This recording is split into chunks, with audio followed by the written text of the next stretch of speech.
Virus. Hepatitis কি আপনারা যারা জানেন তাদের প্রণাম এবং সেলাম, আর যারা জানেন না তাদেরকে জানাতে এলাম খুব সহজভাবে।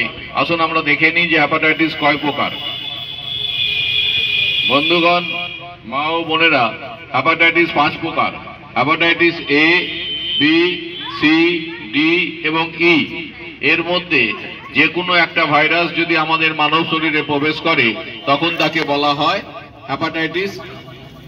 তাই আপনাদের মনে রাখতে হবে এর মধ্যে এ এবং ই, এটা হচ্ছে অপরিশুদ্ধ পানীয় জল এবং খাবারের মাধ্যমে আমাদের শরীরে এই ভাইরাসটা ঢুকে, যাকে অনেকে আপনারা জন্ডিস বলেন।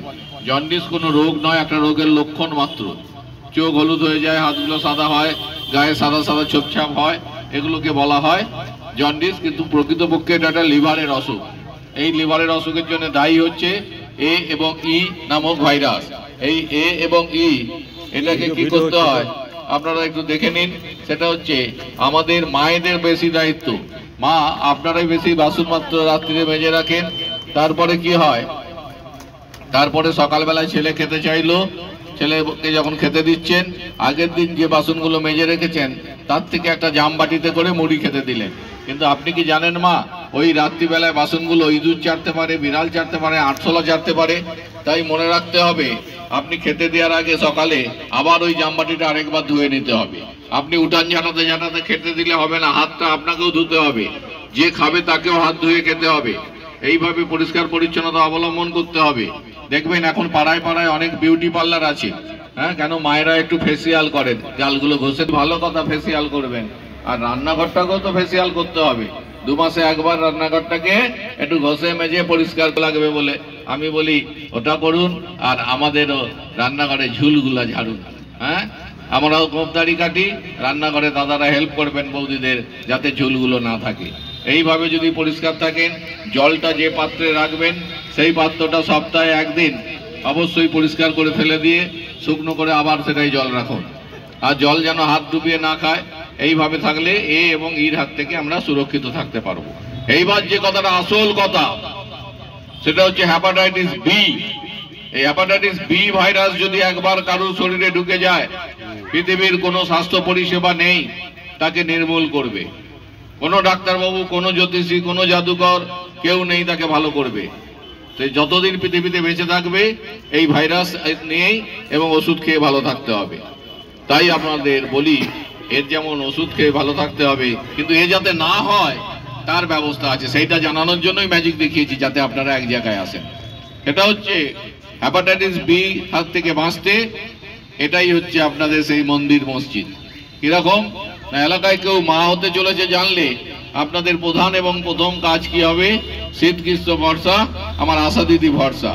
আশা দিদিকে এলাকায় নাম বলবেন যে আমার বৌমার বা মেয়ের বাচ্চা হবে, উনি এই দিদিদের কাছে সেন্টারে নিয়ে গিয়ে তার সমস্ত ব্যবস্থা নেবে। তার পেটে বাচ্চাটা কেমন আছে চেক আপ করবে, নিয়মিত 3-4টা চেক আপ হয়। আয়রন ট্যাবলেট দিবে রক্ত অল্পতা থাকলে, হ্যাঁ, তার প্রেশার ঠিক আছে কিনা দেখবে। আর কি, আর টিটেনাস ইনজেকশন দিবে। আর সেই মায়ের অন্য চেক আপের মধ্যে সঙ্গে তার শরীরে হ্যাপাটাইটিস বি আছে কিনা সেটাও দেখে নেবে। যদি থাকে আমাদের স্বাস্থ্য পরিষেবার মধ্যে রেখে স্বাস্থ্যকেন্দ্রে বাচ্চাটা প্রসব করালে মায়ের শরীরে হ্যাপাটাইটিস বির ভাইরাস থাকলেও বাচ্চাটার হ্যাপাটাইটিস বি নিয়ে জন্মাবে না। আর সব থেকে বড় যে খবরটা আপনাদের জানিয়ে রাখি, কেন আমরা বারবার বলছি যে হাসপাতালে বাচ্চা প্রসব করান। হাসপাতালে বাচ্চা প্রসব করালে ওই বাচ্চাটা জন্মানোর সাথে সাথে খুব বেশি দেরি হলে 1 ঘন্টার মধ্যেই ওকে আমাদের হ্যাপাটাইটিস বির প্রথম ডোজ টিকাটা আমাদের দিদিরা দিয়ে দেয়। তার ফলে কি হয়, ওই বাচ্চার শরীরে হ্যাপাটাইটিস বির সঙ্গে লড়াই করার ক্ষমতা তৈরি হয়ে গেল। এরপর যখন ওই বাচ্চাকে ছুটি দিয়ে দিল তখন ও মায়ের সঙ্গে বাড়ি গেল। এবার বাকি 1 বছরের মধ্যে আরো 3টে ডোজ ভাইরাস যুক্ত আমরা হ্যাপাটাইটিস বি এর যে টিকা সেটা আমাদের দিদিরা দিয়ে দেয় অন্য টিকার সঙ্গে সঙ্গে। সর্বমোট 4টা টিকা নিয়ে নিলে সারা জীবনে ওই বাচ্চারা আর কোনোদিন হ্যাপাটাইটিস বি হবে না। তাহলে হ্যাপাটাইটিস বি কে প্রতিরোধ করার জন্য অবশ্যই মায়েদের হাসপাতালে বাচ্চা প্রসব করতে হবে। আর হাসপাতালে বাচ্চা প্রসব করালে আরেকটা সুবিধা কি আপনারা জানেন, যে যদি কোনো সমস্যা দেখা দেয় তৎক্ষণাৎ ব্যবস্থা নেওয়া যায়। আর এখন কত সুযোগ হয়েছে। হ্যাঁ, ও আশা দিদি গো, আমার বৌমা বা মেয়ের মনে হয় বাচ্চা হবে, আশা দিদি সঙ্গে সঙ্গে এখানে ফোন করে দিবে ব্লকে, 102 গাড়ি ব করে আপনার বাড়ির সামনে চলে যাবে, ব করে যার বাচ্চা হবে তাকে নিয়ে চলে আসবে, আর পরের দিন ট্যাঁ ট্যাঁ করতে করতে মাকে আর বাচ্চাকে পৌঁছে দিবে, কোনো পয়সা লাগবে না। তাই মনে রাখতে হবে যে আজকের দিনে আর ঘরে নয়। আর এই হেপাটাইটিস বিটা কি করে ছড়ায় সেই বিষয়টা একটু আপনাদের উপলব্ধির জন্য বলে রাখি, মন দিয়ে শুনে রাখুন। হেপাটাইটিস বি আমার শরীরে থাকলে, আমার রক্তের সংস্পর্শ যদি আপনাদের মধ্যে হয়, তাহলে তার থেকে সরাবে কি করে না, ধরুন আমি একটা সিরিঞ্জ সুচ ব্যবহার করলাম, আমার পরীক্ষা করা নেই, আমার জীবাণুটা আছে আমার শরীরে, ওই সুচ সিরিঞ্জ যদি আমার বন্ধু ব্যবহার করে, আমার থেকে বন্ধু শরীরেও চলে যাবে। তাই আপনাদের বলছি, এক সিরিঞ্জ, এক ছুঁচ, এক ব্যক্তি একবার। আজকাল আবার চারদিকে মেলা হচ্ছে, এই বালিচক উৎসব হচ্ছে, কদিন পর ডেবরা হবে না হয়ে গেছে, এইসবে দেখবেন অনেক দোকান বসে, আবার রাস্তার ধারে ট্যাটু বসছে। আজকাল ওই হাতে ডিজাইন করা একটা ফ্যাশন হয়েছে, ক্রিকেটাররা এখানে করছে, মায়েরা এখানে, আবার প্রেমক প্রেমিকারা এখানে তার বরের নাম লিখে রাখছে, সেসব নিজের ব্যাপার লিখুন, কিন্তু মনে রাখতে হবে ওই ট্যাটুটা যখন করবেন, যার কাছে করবেন সেটা যেন একটা ছুঁচ একজনকেই করে, কারণ আপনি জানেন না আগের জনকে যে করেছে তার কি শরীরে জীবাণুটা ছিল কিনা। তাই তাকে বলতে হবে যে বাবু তুমি একটা চুঁচ দিয়ে আমাকে করো, আরেকটা চুঁচ ভেঙে ফেলে দাও। আর মাগো, এই শীতকালে দেখবেন বাচ্চাদের নাক বিদায় কান বিদায় বেশি, তাই না, তাড়াতাড়ি শুকিয়ে যাবে বলে। তাই বলে দিতে হবে ঠাকুমাদের যে এক সিরিঞ্জ এক চুঁচ দিয়ে ওই পিস্তত বোন, জাতত বোন, মাস্তত বোন, কাতো বোন ওসব চলবে না, একজনকে একটাই, তারপরে ভেঙে ফেলে দিতে হবে। এইভাবে সরকারি ব্লাড ব্যাংক বা সরকার অনুমোদিত ব্লাড ব্যাংক থেকে রক্ত নিতে হবে।